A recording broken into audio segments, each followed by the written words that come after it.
थोड़ा सा भी तुम मेरे बारे में सोची होती, थोड़ा सा मेरा दिल हो। जब जब याद तेरी आए हाय जान, आँखों में आंसू भर जाए। जब जब याद तेरी आए आँखों में आंसू भर जाए। कैसे बताऊं तुझे समझाऊं, ना कभी दिल से तुझे भुलाता। आंसू से भर गया जाम रे, कैसे भुलाऊं तेरा नाम रे जाने मन।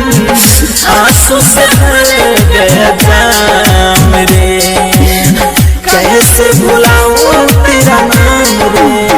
जब जब याद तेरी आए जाने मन, आँखों में आंसू भर जाए।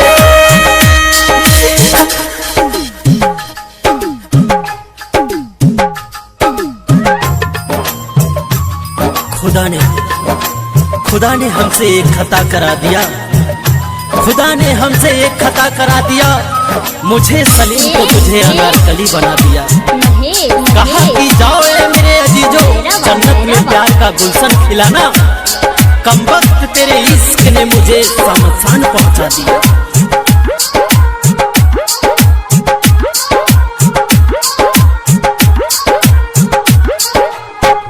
कैसे भुलाऊं तेरी अदाएं, शामों सहरे अब तेरी आए। अब ये तो मिलना हो गया बेगाना, मैंने कभी ना सोचा न जाना।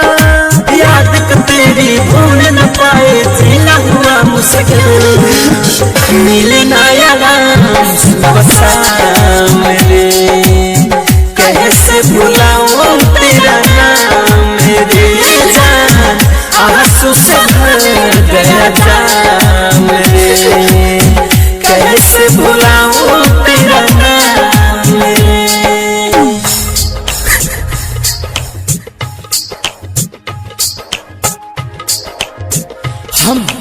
हम उम्मीदों की दुनिया बसाते रहे, हम उम्मीदों की दुनिया बसाते रहे। वो पल पल हमें आजमाते रहे।